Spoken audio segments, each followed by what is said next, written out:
നല്ല ചൂട് ചായയോ അല്ലെങ്കിൽ നല്ല ചൂട് കോഫി കുടിക്കുന്നവരാണ് നിങ്ങൾക്ക് ക്യാൻസർ വരാനുള്ള ചാൻസസ് കൂടുതലാണ്.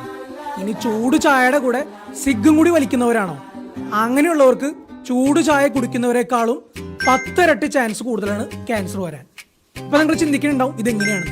നല്ല ചൂടുള്ള ചായയോ അല്ലെങ്കിൽ ചൂടുള്ള കോഫിയോ കുടിക്കുമ്പോൾ നിങ്ങളുടെ നാക്ക് പൊള്ളാറില്ലേ, അതുപോലെ തന്നെ നിങ്ങളുടെ അന്നനാളത്തിലെ ലൈനിങ്ങിനും ഡാമേജ് വരാം. അത് തനി ഹീലാവുകയും ചെയ്യും.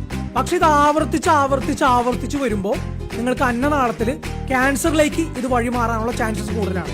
സ്പെസിഫിക് ആയിട്ട് പറയുകയാണെന്നുണ്ടെങ്കിൽ അന്നനാളം അല്ലെങ്കിൽ ഈസോഫാഗസിലെ സ്ക്വാമസ് സെൽ കാർസിനോമയിലേക്ക് ഇത് വഴിമാറും.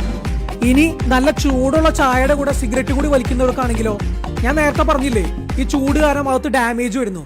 ഈ ഡാമേജ് കൂടെ സിഗരറ്റ് സ്മോക്കിലുള്ള ക്യാൻസർ വരുത്തുന്ന കെമിക്കൽസ് ഉണ്ടല്ലോ, ഈ കെമിക്കൽസിനൊക്കെ നമ്മുടെ ബോഡിയിലേക്ക് ഡയറക്റ്റ് ആയിട്ട് ഈസി ആയിട്ട് കയറാൻ പറ്റും. അതുകൊണ്ടാണ് അവരിൽ 10 ഇരട്ടി ചാൻസ് ഉള്ളത് ക്യാൻസർ വരാൻ. ഇനി എന്ത് ചെയ്യുന്ന ആലോചിച്ച് ഒരാളും ടെൻഷൻ ആവണ്ട. 2 കാര്യം മാത്രം നിങ്ങൾ ചെയ്താൽ മതി. ഇനി ചൂടുള്ള ചായയോ കോഫിയോ ചൂടുള്ള എന്ത് കുടിക്കുകയാണെന്നുണ്ടെങ്കിലും അത് ആറ്റിയിട്ട് ചെറു ചൂടിൽ കുടിക്കാൻ നോക്കാം. 2 ചൂട് ചായയുടെ കൂടെയുള്ള സിഗരറ്റ് വലി അതങ്ങ് നിർത്താം. ഇത്രയേ ഉള്ളൂ.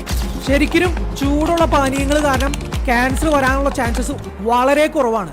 പക്ഷെ ലൈഫ് ഒന്നല്ലേ ഉള്ളൂ, അത് വെച്ചിട്ട് എന്തിനാ നിങ്ങൾ വെറുതെ റിസ്ക് എടുക്കണേ?